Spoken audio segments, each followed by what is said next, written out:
kita kehadiran. Aduh, ulang lagi aja ngomong dari awal. Ulang ya. Oke.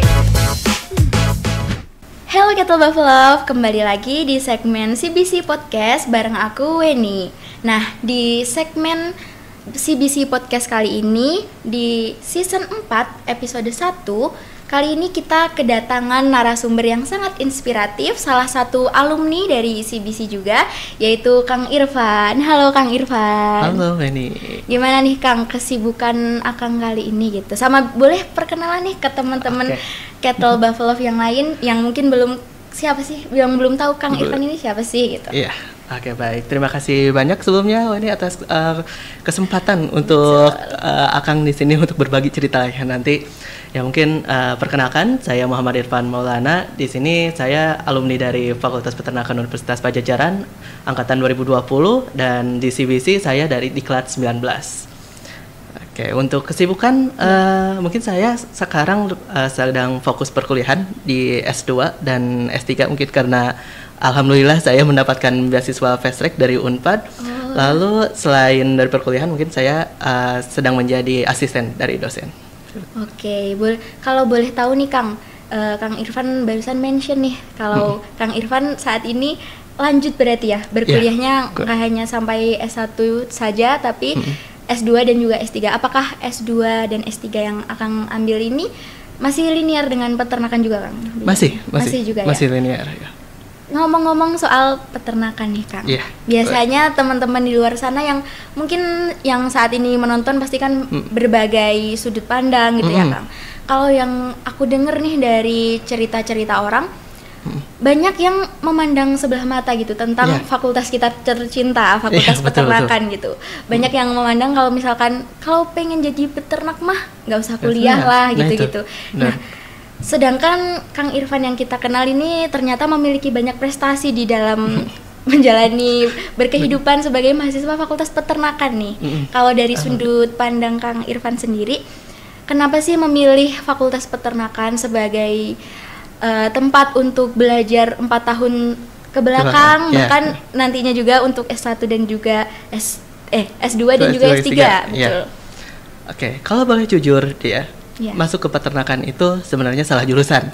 Sama. Ya, hampir semua mahasiswa yang ada di Fakultas Peternakan ini salah jurusan. Iya. Hampir semua tapi tidak semua juga kayak gitu semua. kan. Kenapa sih alasannya seperti itu? Kalau dari pengalaman saya pribadi gitu, dari Akang sendiri, kenapa sih bisa memilih Papet? Papet itu pilihan kedua, sejujur-jujurnya saya. Pilihan pertama waktu itu ingin ke matematika, lalu pilihan keduanya bingung nih. Ingin pilih jurusan apa, tapi yang masih di Unpad gitu.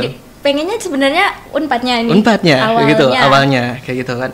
Terus aja saya lihat gitu ya di YouTube gimana sih trik-triknya gitu, terus tips-tipsnya. Katanya sih ada yang bilang kalau misalkan kita pilih jurusan ya di SBMPTN, pilihan kesatunya itu yang benar-benar kita inginkan gitu.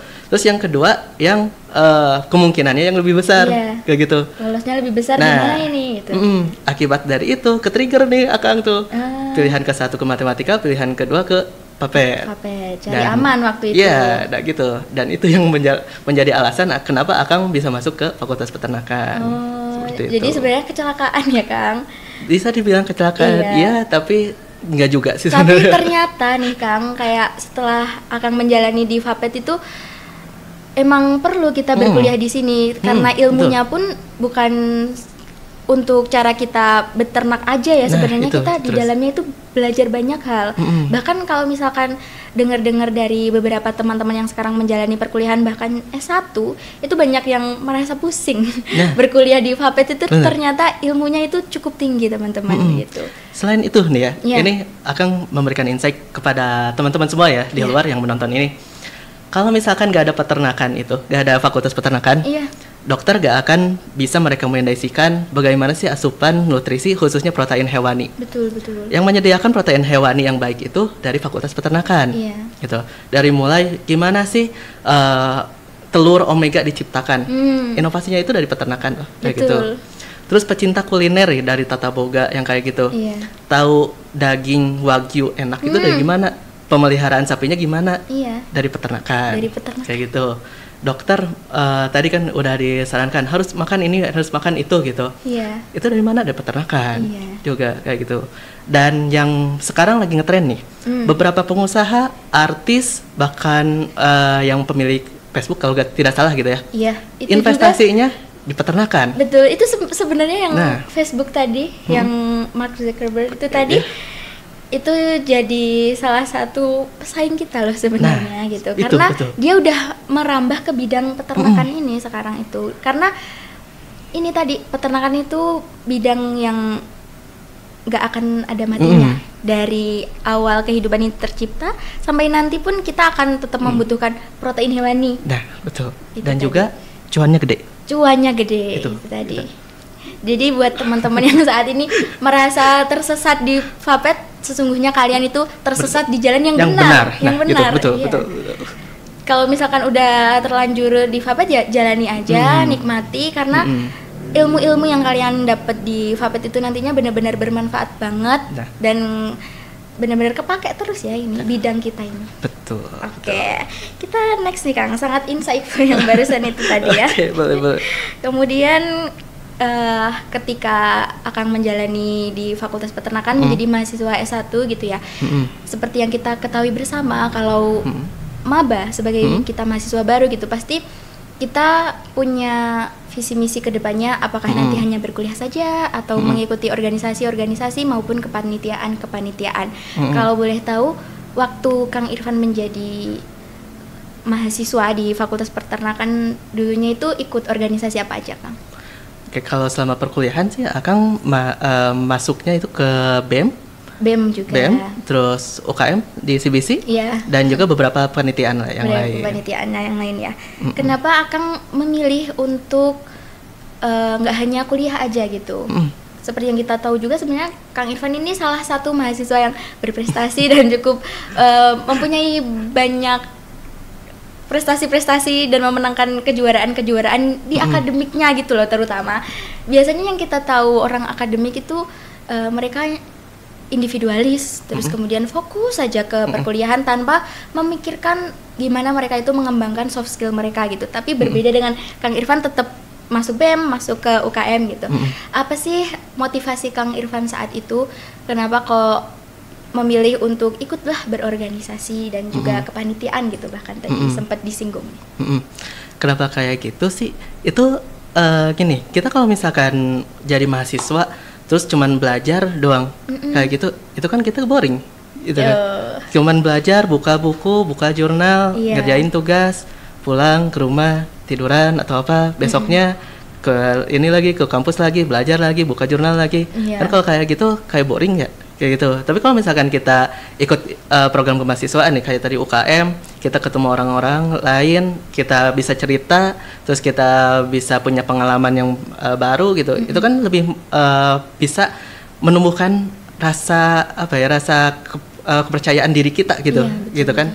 Dan rasa percaya diri itulah yang paling penting menurut saya ada di seorang mahasiswa kayak gitu. Nah disitulah gitu yang pentingnya. Sekarang kan banyak yang anggapan, kenapa sih banyak mahasiswa itu beranggapan bahwa ketika kita masuk organisasi maka perkuliahan akan terganggu. Iya. Kayak gitu. Malah ada yang kayak bilang kalau misalkan ikut organisasi di saat kita menjadi mahasiswa nanti dua-duanya terbengkalai loh gitu. Nah, kebanyakan teman-teman takutnya karena itu. Nah sebenarnya itu tuh di diri kita sendiri gitu, bukan salah di organisasi atau bukan salah di perkuliahannya, kayak gitu. Kalau misalkan kita nih punya manajemen waktu yang baik, terus kita pinter-pinter nih bisa memprioritaskan yang mana yang harusnya kita prioritaskan, insya Allah itu mah bakal berjalan beriringan gitu. Justru dengan kita ikut organisasi yang disesuaikan dengan minat kita, lalu beriringan dengan mata kuliah yang ada di perkuliahan, itu akan sangat mendukung, sangat membantu ya sebenarnya. Gitu. Contohnya nih, ketika saya masuk ke CBC waktu itu di kelas 19 tahun 2021 awalnya, di situ dari CBC itu ketika diklat diberikan materi-materi gitu, diberikan pengalaman untuk bagaimana sih mengelola peternakan sapi dan kerbau khususnya. Sebelum saya mendapatkan materi tersebut di mata kuliah, saya sudah dapat duluan loh di UKM gitu.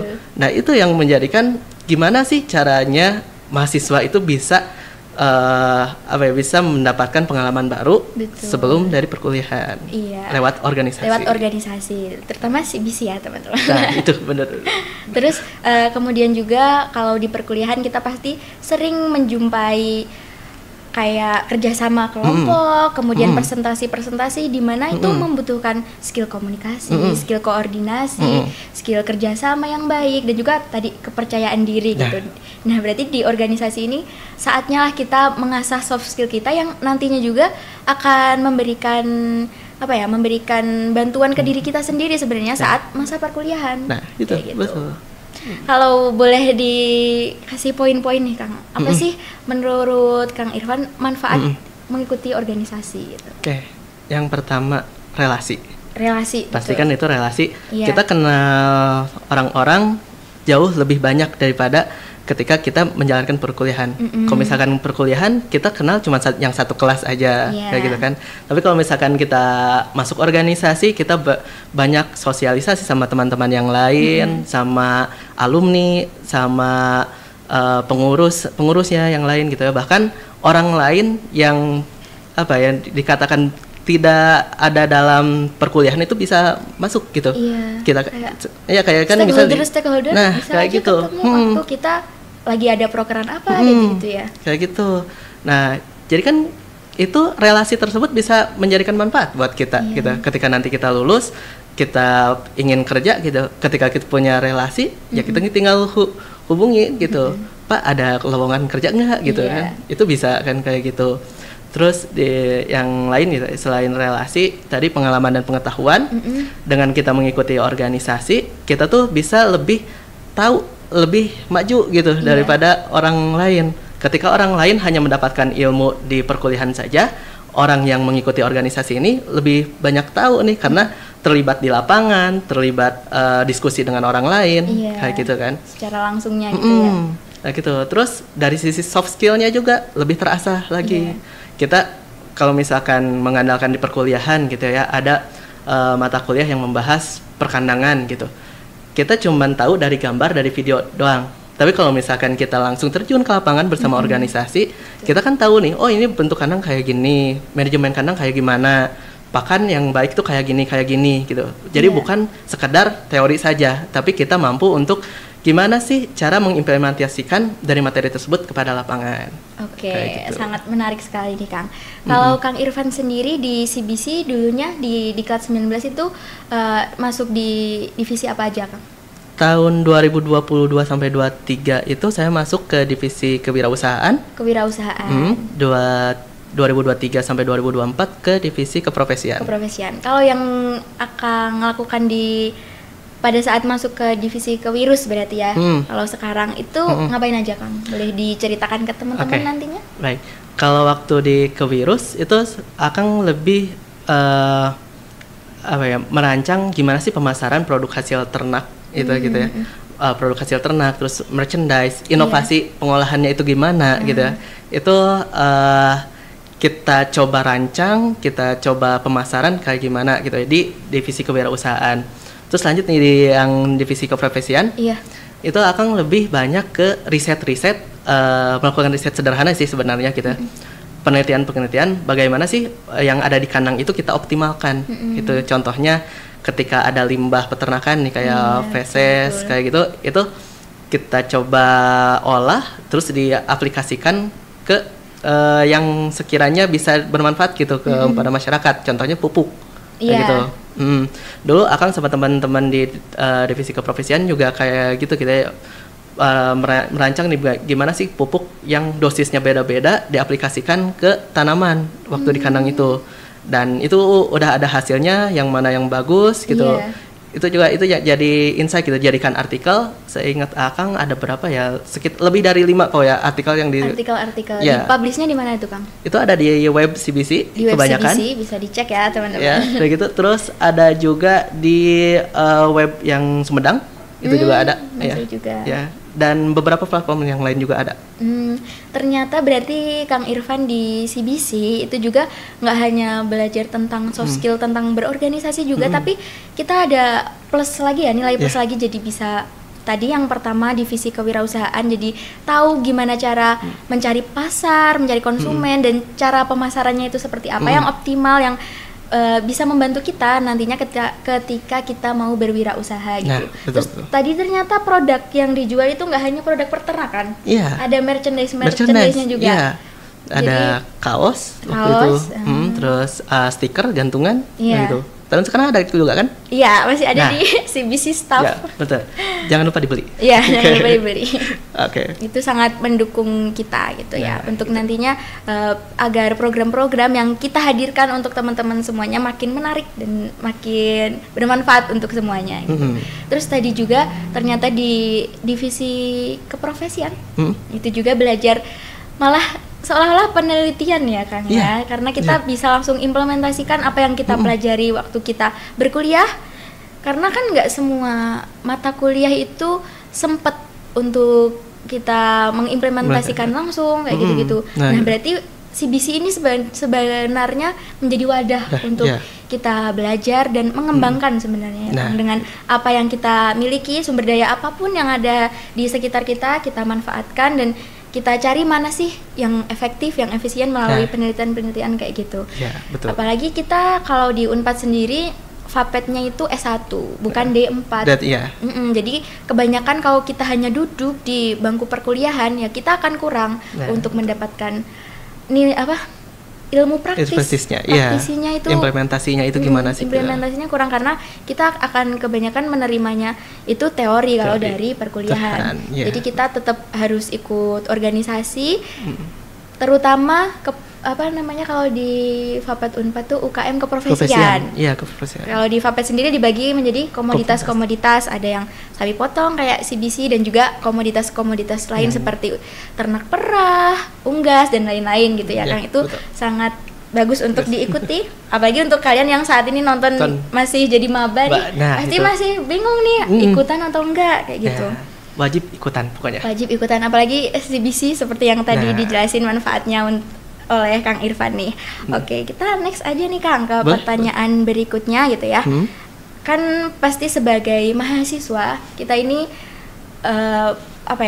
kenaikan status dari yang awalnya siswa menjadi mahasiswa gitu. Pasti kesibukan juga bertambah dan apalagi kalau yang aku rasakan ya, aku tuh kan merantau nih jauh dari orang tua. Pasti permasalahan-permasalahan yang kita hadapi itu makin kompleks gitu. Kayak masalah kuliah, masalah finansial, masalah percintaan. Terus apalagi kalau ditambah dengan organisasi pasti kan makin banyak masalah yang akan hadir gitu di kehidupan kita. Gimana cara Kang Irfan untuk menyeimbangkan antara kuliah dan organisasi? Misalkan kegiatannya itu menyita banyak waktu, jadi kitanya bingung harus tugas kuliah dulu atau organisasi dulu. Gimana sih cara kita menentukan skala prioritas, kita memanajemen waktu gitu. Kalau dari yang dilakukan Kang Irfan sejauh ini, sampai Kang Irfan ini ya, for your information, lulus dari Fakultas Peternakan ini 3,5 tahun ya Kang, kurang lebih ya. Bisa 3,5. Iya. Oke, silakan Kang. Nah, untuk mengatasi hal tersebut gitu ya, Kang, tadi kembali lagi mengutamakan prioritasnya dulu gitu. Misalkan nih kita punya prioritas itu dalam satu hari ada perkuliahan dan juga ada organisasi. Tentukan dulu nih berapa persen kira-kira aja gitu ya. Kalau misalkan perkuliahan kita yang ingin difokuskan, otomatis kita sekitar 60% sampai 70% prioritas ada di perkuliahan. Sisanya itu 40 sampai 30% di organisasi. Nah, ketika ada tugas atau apa-apa, otomatis kita prioritaskan dulu yang perkuliahan, gitu, baru organisasi. Nah, terus kalau misalkan gimana sih nyempetin belajarnya, terus kayak gitu ya, itu optimalin aja pas kita lagi ngambil mata kuliah, lagi belajar di kelas gitu. Dosen lagi nerangin, kita harus benar-benar fokus kayak gitu. Biar waktu di rumah nggak usah belajar lagi. Nah, kayak gitu. Hanya tinggal ngulang-ngulang lagi, kita buka catatan kayak gitu. Dan sisa waktunya kan bisa buat organisasi. Dan organisasi juga di situ harus punya batasan waktu nih. Jangan sampai kan ada yang beranggapan organisasi itu makan waktu gitu kan, dari sore sampai pagi gitu kan. Itu organisasi terus gitu. Sebenarnya kita harus punya batasan waktu nih. Kira-kira buat organisasi itu kapan harus selesainya, gimana efektivitasnya, jangan sampai dengan dalih berorganisasi malah dijadikan buat ajang nongkrong-nongkrong gak jelas. Iya, kayak gitu. Itu yang banyak terjadi malah yang itu sebenarnya. Kayak gitu. Nah, itu yang harus benar-benar diprioritaskannya. Selain itu, kita juga harus memprioritaskan waktu untuk diri kita sendiri, gitu kan. Kita perlu kayak men-charge diri jadi sendiri. Iya, me time-nya itu yang paling penting. Itu penting juga. Contohnya kayak waktu tidur. Waktu tidur itu jangan sampai cuman sebentar lah, kayak 1 jam atau 2 jam gitu. Itu kan bikin kita lelah, kayak gitu. Kalau misalkan kita lelah, terus kita kuliah gak fokus. Jadi gak fokus, gitu. Betul. Terus kita kayak langsung ikut kegiatan mahasiswa, organisasi gitu. Ya kecapean juga, kayak gitu. Nah justru itu gitu yang paling penting itu. Utamakan waktu untuk diri kita sendiri dulu, baru untuk perkuliahan dan organisasi. Betul. Kayak gitu. Ketika waktunya kita udah termanajemen dengan baik gitu ya, misalkan saya tadi me time-nya bagus, olahraga bagus, tidur bagus, kita ke badan kita itu fresh gitu. Ketika badan kita fresh, menerima ilmu saat perkuliahan itu enak gitu, gampang gitu, gampang masuknya. Terus pas udah pulang perkuliahan, kita punya organisasi gitu, kita ikut gitu, ngobrol sama teman-teman, kita sharing-sharing, enak juga kan, kayak gitu. Justru itu kayak gitu. Jangan sampai kayak yang beranggapan bahwa organisasi itu bikin capek doang gitu. Bikin capeknya itu kayak tadi gak efektif gitu di waktunya, kayak cuma nongkrong gak jelas gitu, ngaret, kayak gitu kan. Nah itu yang bikin benar-benar capek sama buang-buang waktu, kayak gitu.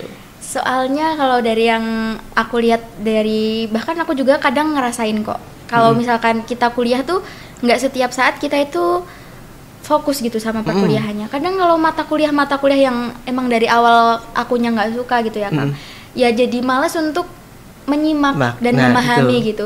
Tapi itu jatuhnya malah jadi capek ke diri aku sendiri. Kalau misalkan kayak gitu, jadinya kita tuh belajarnya itu sistem kebut semalam kalau lagi ada ujian doang.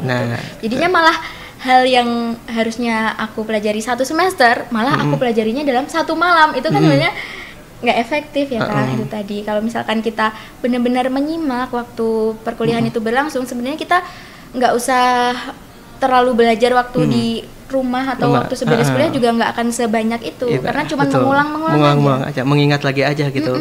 Ya, kalau misalkan dosen nih lagi ada menerangkan waktu, sebisa mungkin kita itu ada interaksi.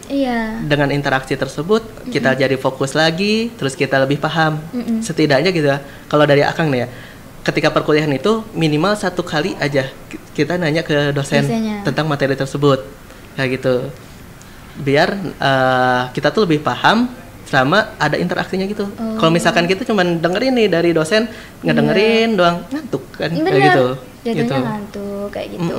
Terus juga kalau misalkan bertanya nih Kang, kadang aku takut untuk nanya. Gara-gara nggak tahu ya, nanti teman-teman aku atau siapapun apakah bakal mikir kalau gitu doang ditanyain gitu loh. Takutnya kayak gitu. Jadi yang membuat aku tuh takut bertanya gitu. Padahal mah ya tanyain aja. Dan gitu. Mereka juga nggak peduli sebenarnya, nggak tahu kan mereka tuh nyimak juga atau enggak gitu. Gitu sih. Kebanyakan orang yang gitu tuh nyinyir kayak gitu tuh yang nggak berani nanya. Yang nggak berani. Nah kayak gitu kan gitu. Padahal kalau misalkan kita berani nanya, selain di insight pengetahuan baru yang kita tanyakan kepada dosen itu jadi lebih kenal ke kita, kita bisa lebih akrab, dan itu jadi relasi juga kita sama dosen. Kayak gitu. Betul. Relasi sama dosen, karena kan kalau pengen dapat nilai bagus katanya, kalau pengen nilai bagus itu harus terlihat aktif, terlihat aktif. Atau enggak terlihat nakal. Pokoknya gitu. Biar dikenal dan dihafal sama dosennya. Itu juga jadi poin plus bukan? Poin plus, ya. Gitu. Selain berorganisasi itu tadi ya Kang, kalau aku lihat di artikel yang pernah dipublish di Universitas Padjadjaran, selain lulus dalam waktu 3,5 tahun nih, Kang Irfan juga memiliki banyak prestasi. Alhamdulillah dalam selama berkuliah nih di Universitas Padjadjaran. Apa sih hal pertama yang mendorong Kang Irfan untuk ikut dalam berbagai kegiatan perlombaan gitu Kang? Atau apakah Kang Irfan memang dari dulunya didikan orang tuanya ini memang dididik untuk jadi kompetitif, atau emang motivasi ini muncul ketika Kang Irfan berkuliah gitu? Sebenarnya motivasi ikut perlombaan di selama perkuliahan itu akibat karena gabut. Asli gabut gitu. Soalnya waktu itu kan Oh my God. S1, masuk S1 semester 1 gitu ya. Ada Polbin setiap hari Sabtu gitu kan, biasanya sampai bulan November kalau nggak salah ya. Iya. Itu kan sibuk gitu awalnya kayak gitu. Betul. Pas November ke Desember kan kosong nih. Iya. Sabtu Minggu kosong nih.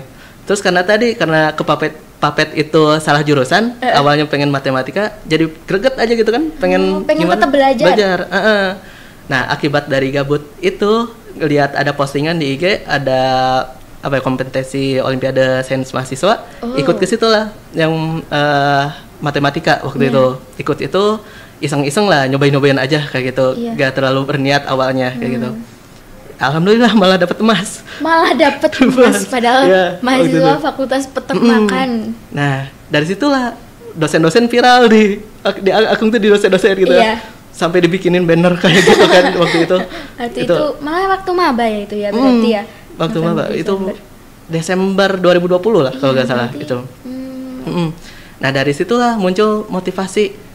Oh, padahal ini dari yang nggak sengaja loh. Nggak sengaja aja bisa apalagi gitu. Yang aku meniatkan diri untuk belajar spesifik tentang hal kayak itu gitu. Itu berarti akibat dari situ ya udahlah, tahun depan ikut lagi gitu. Dan alhamdulillah sekarang udah mencapai 10 medali dari kejuaraan. Masya Allah, tepuk tangan buat Kang Irfan nih. Ya gitu, awalnya dari iseng-iseng aja. Dari iseng-iseng gitu. Tapi ada ini gak Kang, ada kayak apa ya, rasa untuk apa sih, terhambat gitu gak sih Kang? Karena kan bidang yang tadi pertama kali diikuti aja itu bukan dari ranah ilmu peternakan gitu. Ya itu karena hobi, passionnya di FMIPA ini. Kayak gitu. Nah ini juga jangan sampai jadi ke-trigger nih buat maba-maba juga gitu ya. Ketika masuk papet kita harus di papet aja terus gitu, fokus gitu. Ya enggak juga gitu. Ketika kita salah jurusan masuk ke papet tapi passion kita di mana gitu, ya kita coba hubungkan aja. Ketika passion kita di sini, maka harus tetap berkembang nih, walaupun beda jurusan kayak gitu. Misalkan passion saya suka matematika nih ya, tadi masuklah ke papet gitu. Nah, gimana caranya saya itu bisa mengembangkan kemampuan matematika saya itu di papet kayak gitu. Maka dihubung-hubungkan lah gitu, perhitungan-perhitungan ada gimana gitu di papet tuh. Dan fun fact-nya gitu ya. Di peternakan juga lebih banyak perhitungannya. Asli teman-teman. Nah, itu. Aku aja yang masih semester 5 ini udah dapat berapa banyak ini mata kuliah yang ternyata tetap pakai hitungan, statistiknya masih ada. Genetika ternak juga masih tetap menghitung-hitung gitu ya. Ada banyak mata kuliah yang sebenarnya nggak jauh untuk bersinggungan dengan matematika gitu ya. Jangan takut masuk ke papet karena gitu, stigma tadi kan malah kayak ngangon domba. Gitu kan, terus ngasih makan sapi, bukan itu doang gitu sebenarnya. Sebenarnya kita dapetin. Yang kayak gitu mah tugasnya anak kandang. Kayak gitu. Tapi yang ngurusin genetika ternak tadi, nutrisi dari pakannya itu anak-anak papet lebih berkelas lah sebenarnya. Lebih berkelas. Kita lah yang membuat produk-produk peternakan yang awalnya biasa saja menjadi luar biasa kayak daging wagyu tadi gitu ya. Bahkan sekarang kalau kita dengar-dengar lagi rame tentang daging buatan yang sebenarnya kita nggak usah beternak, kita udah bisa menciptakan produk sendiri, produk hewani daging buatan sendiri. Ya, itu kan ilmu-ilmu yang kita dapetin dari peternakan kayak gitu. Kemudian selama Kang Irfan mengikuti perlombaan-perlombaan gitu, ada nggak sih Kang hambatan-hambatan yang Kang Irfan rasakan ketika mencari tim mungkin? Atau misalkan kayak kita tahu kan kalau misalkan ikut lomba gitu tuh malesnya nih Kang, kayak tetap harus ngeluarin uang gitu juga, gitu-gitu. Jadi males gitu Kang. Pernah nggak sih Kang nemuin hambatan-hambatan yang sejenis itu atau di luar itu? Pernah sih, pernah waktu itu. Karena bidang yang dipelajarin sekarang itu lebih ke peternakan banyaknya gitu. Banyak yang lupa nih yang matematika. Yang dulu-dulunya gimana? Padahal aku seneng tuh waktu SMA gitu. Pas lagi buka soal, aduh ini gitu. Ini tuh apal rumusnya sebenarnya gitu. Cuman kok gak bisa kayak gitu. Itu yang hambatan pertama. Terus hambatan kedua ya tadi ketika ada perlombaan yang membutuhkan tim, susah nyari orang. Susah nyari orang. Yang sevisi misi lah sama kita. Yang sefrekuensi juga sama kita itu agak susah lumayan. Terus kalau buat pendanaan, sebenarnya tahun kemarin itu Akang sama tim jadi finalis harusnya ke Makassar waktu itu. Ya, ada lomba apa itu, Kang? Lomba karya ilmiah waktu itu. Mewakili gitu. Unpad. Cuman ya karena itu karena biaya, nggak ada biaya, ya kita batal gitu. Tapi itu, semoga hal yang kayak gitu jarang terjadi ya semoga itu. Biar kita tetap bisa berprestasi lah di dunia kampus inilah. Gitu. Terus kalau kegiatan-kegiatan lomba yang Akang ikuti itu kebanyakan di ranah Fapet atau di luarnya? Hampir semua di luar. Hampir semua malah di luar Fapet. Semuanya itu matematika sama biologi. Nggak ada yang Fapet-Fapetnya. Karena emang basicnya Kang Irfan passionnya di situ, sehingga memilih perlombaan bidangnya di situ, atau emang Fapet jurusannya ini sedikit lombanya atau gimana itu, Kang? Fapet sebenarnya banyak perlombaan, banyak gitu. Cuman kayak gitu, banyaknya itu di karya tulis, karya ilmiah. Sedangkan kalau Akang sih bukannya gak suka ya, tapi bukan di situ gitu passionnya gitu. Jadi lebih banyaknya ke kayak pengerjaan soal, kayak gitu, lebih kayak logika, kompetisi cerdas cermat semacamnya gitu ya. Kayak gitu. Lebih suka di situ. Kenapa Kang Irfan malah nggak tertarik ke karya ilmiah, esai gitu? Biasanya kalau di Fapet tuh kayak gitu. Lomba-lombanya tuh esai gitu. Ya karena tadi basicnya itu Akang punya pikiran, Akang tuh susah buat menyampaikan ke orang lain. Berawal dari situ gitu. Jadi kurang suka lah gitu ke situ gitu ke karya tulis. Tapi ya itu sebenarnya yang harus dipelajari gitu biar betul. Suka gak suka tapi tetap bisa kayak gitu. Malahan kalau misalkan kita sering ikut lomba-lomba yang berkaitan dengan karya tulis ilmiah itu akan membantu kita penulisan skripsi. Iya. Kayak gitu. Penting banget itu buat skripsi gitu. Iya. Terus juga apalagi sekarang Kang Irfan juga sedang ini ya S2 dan juga mau ke S3 pastinya nanti tesis dan disertasi dan lain-lain pasti nggak jauh-jauh dari karya tulis ilmiah. Betul. Terus kemudian kalau hambatan dalam organisasi sendiri yang selama ini Kang Irfan lain selain manfaat-manfaatnya tadi tuh apa aja, Kang? Dan gimana sih Kang Irfan menyelesaikan hambatan tersebut gitu, responnya gitu? Itu seringkali jadwal organisasi sama perkuliahan bentrok. Itu ketika organisasi misalkan ngerancang ada kegiatan apa-apa gitu ya. Nah dari perkuliahan ada tugas misalkan terus ada harus bimbingan sama dosen kayak gitu. Itu kan suka bentrok tuh. Nah di situ yang lumayan pusing ngatur jadwalnya gitu. Kalau misalkan terlalu prioritas ke perkuliahan kayak gitu, organisasi masih ditinggalin. Iya kan kita tetap punya tanggung jawab yang udah komitmen lah sama sebuah organisasi. Nah gitu. Kalau misalkan kita prioritaskan organisasi, ya masa gitu ditinggalin. Akademiknya gitu kan. Nah cara-caranya ya tadi prioritaskan dulu yang mana yang mana sih yang lebih urgent. Kalau misalkan kita nih ada tugas, udah tahu tugasnya tuh deadline kapan kayak gitu, itu bakal bentrok sama rapat misalkan. Ya kerjain gitu itunya sebelum deadline itu kayak gitu, biar rapatnya nanti bisa lancar kayak gitu. Terus kalau misalkan di organisasinya itu ada kayak perancangan kepanitiaan, perancangan acara kayak gitu. Tapi di sisi lain ada yang lain juga gitu di perkuliahan. Kalau misalkan sekiranya dari yang perancangan panitianya itu, kepanitiaan atau acaranya itu lebih penting, itu dulu gitu. Tapi ingat ada batasan waktunya. Itu tadi yang terdapat di notis di awal ya. Jangan sampai kita ngerancang acara gitu terusan dari sore sampai pagi gitu ya, gak tidur kayak gitu. Itu kan malah kayak gitu gak ada batasannya dan gak proporsional juga gitu ke pembagian waktunya. Nanti kitanya sendiri malah jadi capek, jadi itu buyar lagi semuanya dua-duanya gitu. Terus ngomong-ngomong soal Kang Irfan ini menjadi inspirasi bagi teman-teman semuanya karena lulus bahkan bukan tepat waktu lagi, kurang lebih di 3,5 tahun gitu ya, Kang. Apa sih yang Kang Irfan berikan strateginya gitu loh, Kang, bisa lulus cepat gitu tuh gimana sih, Kang? Di Fapet sendiri syarat kita dapat gelar cum laude ya, Kang ya. Itu apa aja sih, Kang, kalau di Fakultas Peternakan Unpad? Oke. Yang pertama buat yang strategi tadi ya. Akang tuh dulu pas sebelum masuk perkuliahan sebenarnya udah nargetin di semester berapa itu harus ada progresnya. Kalau dulu sih Akang polanya kayak gini, semester 1 itu gunakan buat adaptasi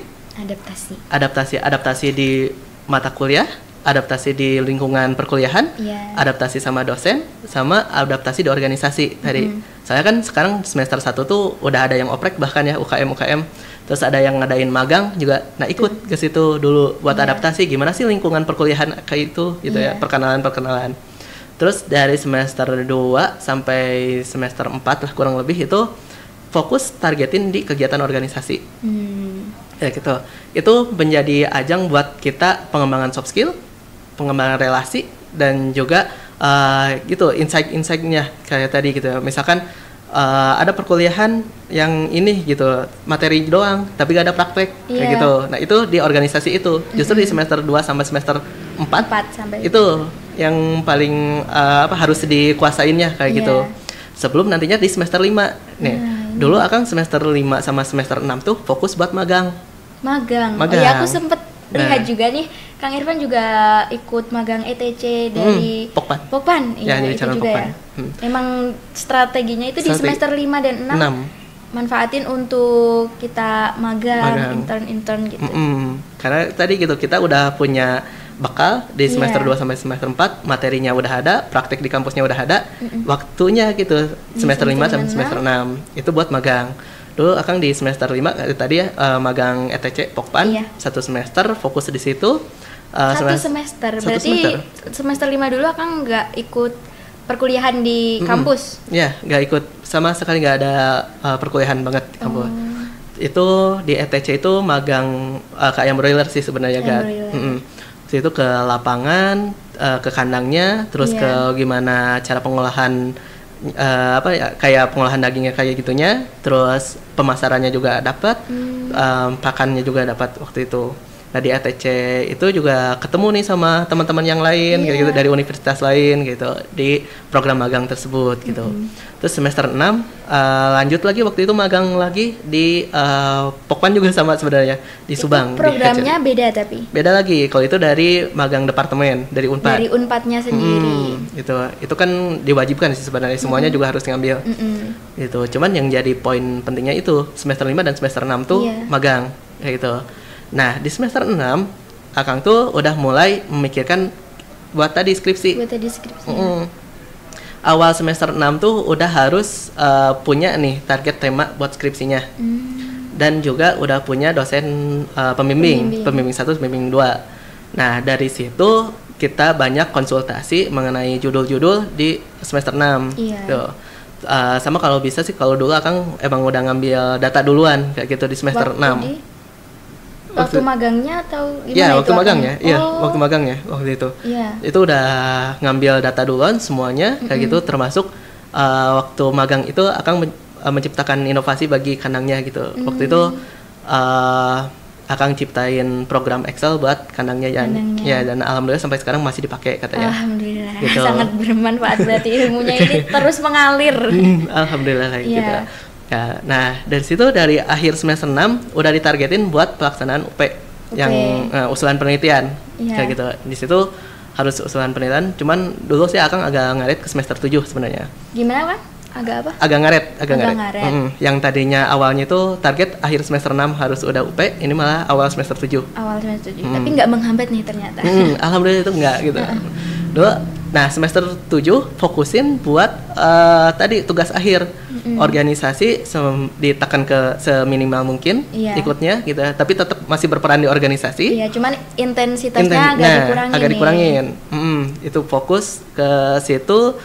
Pokoknya benar-benar kita kayak nongkrong dikurangin di situ. Terus kayak main kesana kesini yang gak jelas kurangin kayak gitu. Nah di semester 7 Akang bulan Oktober itu UP seminar UP. Bulan November fokus ke pengerjaan skripsi, bulan Desember langsung sidang. Alhamdulillah. Gitu. Terus kemudian syarat-syarat bisa kumlot nih? Syarat kumlot kalau di Fafet itu syarat kumlot itu yang pertama di atas 3,5 IPK-nya ya, IPK-nya di atas 3,5 sama publikasi jurnal. Yang harus disubmit ke jurnal terindeks Sinta. Nah itu tuh aku mau nanya nih Kang.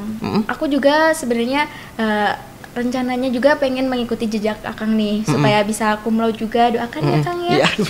Terus aku kepo nih karena aku belum pernah bersinggungan dan juga belajar tentang publikasi jurnal itu gitu. Itu apakah nanti kita bikin jurnal baru ataukah dari skripsi kita diupload ataukah dari skripsi kita diubah ke jurnal atau gimana sih Kang itu? Alurnya? Alurnya itu sebenarnya dibebaskan itu, tapi lebih direkomendasikan biar kita gak kerja 2 kali nih. Yang tadi skripsi itu dijadikan jurnal. Jurnal itu kan sebenarnya bisa jadi ringkasan lah gitu, ringkasan dari skripsi kita gitu.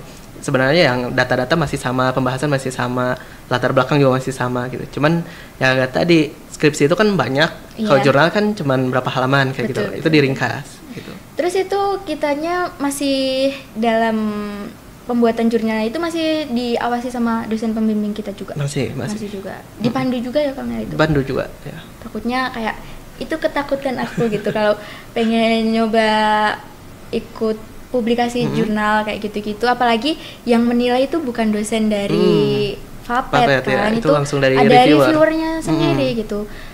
Kalau Akang sendiri pernah menemui kegagalan gitu nggak waktu upload publikasi jurnalnya itu? Kalau kegagalan sih alhamdulillah belum, semoga aja nggak gitu. Tapi waktu itu jarak dari submit ke publis itu lama, hampir 6 bulan lah kayak gitu. Lama juga. Lama. Ya itu ada beberapa faktor sih sebenarnya. Yang pertama itu yang paling kenapa menyebabkan itu karena Akang submitnya ke jurnal yang gratis. Oh, kalau gratis jadi reviewernya agak lama. Soalnya pasti yang gratis banyak yang masuk dong. Nah, gitu. Prosesnya pasti lama kan reviewnya. Kayak gitu. Sebenarnya itu aja sih. Kalau misalkan pengen publish ya kita benar-benar harus kayak pintar-pintar cari jurnal yang intensitas penerbitan jurnalnya itu cepat gitu ya. Terus sama kalau bisa sih yang berbayar. Biar cepat. Biar cepatnya itu. Akang timeline untuk nge-submitnya itu sebelum sidang atau pokoknya skripsi Akang jadi udah submit atau setelah sidang? Setelah sidang kalau waktu itu. Setelah sidang. Memastikan kalau si skripsinya isinya ini tuh udah bener udah gitu bener ya? Gitu. Jangan sampai kita bikin skripsi terus beres tapi belum selesai di belum diperiksa gitu. Itu malah kita langsung jadikan jurnal. Jangan sampai gitu. Nanti ya ketolak dua-duanya. Mampus deh ngulang lagi gitu. Tapi kan tadi ini jarak antara Akang submit sampai publikasi cukup lama nih Kang. Apakah itu nggak menghambat penentuan status cum laude kita gitu? Kalau dulu sih angkat pas Akang gitu ya, pas itu belum berlaku yang sekarang yang sekarang gitu ya, yang surat ketetapan sekarang. Kalau sekarang kan harus ada bukti LOA-nya dulu gitu, harus benar-benar udah dipublish dulu baru bisa cum laude. Kalau dulu sih enggak, kalau pas Akang mah kita tinggal submit doang, udah submit dilaporkan udah. Cuman itu yang jadi penyesalan Akang satu. Kenapa? Karena tadi kalau udah publishnya itu lama, Akang nggak bisa jadi wisudawan terbaik katanya waktu itu. Karena hal itu. Kalau dulu sih ya alhamdulillah karena IPK Akang paling tinggi waktu itu. Cuman ya itu karena belum publish nggak bisa. Kayak gitu. Itu menghambatnya. Waduh, berarti PR untuk angkatan sekarang dan berikutnya ini ada perubahan ternyata. Tapi ya nggak apa-apa, perubahan pasti dinamis seiring dengan berjalannya waktu. Gitu. Betul. Nah, mungkin kita ke segmen terakhir nih Kang. Apa sih pembelajaran yang Akang dapatkan dari semua hal ini, dari perkuliahan, dari berorganisasi, kepanitiaan maupun lomba-lomba gitu, yang benar-benar bermanfaat gitu buat Akangnya? Oke, itu menurut Akang ketika salah jurusan jangan stuck di situ-situ saja. Tapi ketika salah jurusan itu membuat bagaimana sih kita itu harus lebih berinovasi lagi, harus lebih beradaptasi lagi, menyesuaikan lagi dengan yang sekarang. Misalkan waktu itu kan akan masuk fakultas peternakan, langsung berpikir nih, gimana sih caranya kita itu bisa lebih berkembang lagi tapi di bidang peternakan. Bisa dibilang mulai dari nol, iya gitu, mulai lagi dari awal. Tapi gitu, jangan sampai kita stres, kita stuck, langsung diem di situ. Kita harus tetap berprogres untuk gimana sih mengembangkan diri kita di bidang yang baru. Betul. Salah satunya itu dengan organisasi, dengan kunjungan ke sana ke sini ke peternak, kita melakukan pendekatan. Itu jadi lebih memotivasi dan juga lebih memberikan masukan-masukan gitu. Gimana sih yang seharusnya kayak gitu. Terakhir, pesan Kang Irfan untuk teman-teman kita maba-maba 2024 dan juga seterusnya untuk mereka yang tetap ingin berkuliah dan juga tetap ingin mengikuti organisasi dan juga perlombaan? Oke, pesannya yang pertama, tentukan prioritas kayak gitu. Tentukan prioritas di hal apapun gitu. Karena dengan adanya prioritas tersebut, kita bisa lebih manajemen waktu yang tepat juga, dan nantinya lebih mempengaruhi psikologis kita untuk ya tadi agar semuanya itu seimbang kayak gitu, balance gitu. Mau organisasi, mau kuliah, apa-apa itu bisa seimbang semuanya. Itu yang pertama. Terus yang kedua, kita tuh harus menetapkan target capaian yang ingin kita capai kayak gitu. Jangan sampai kita lagi kuliah nih, tujuannya cuma buat belajar doang, cuman buat ketemu doang, ketemu teman doang kayak gitu kan. Ya enggak juga gitu. Tapi kita selama perkuliahan itu harus ada target minimalnya gitu ya, IPK kayak tadi gitu.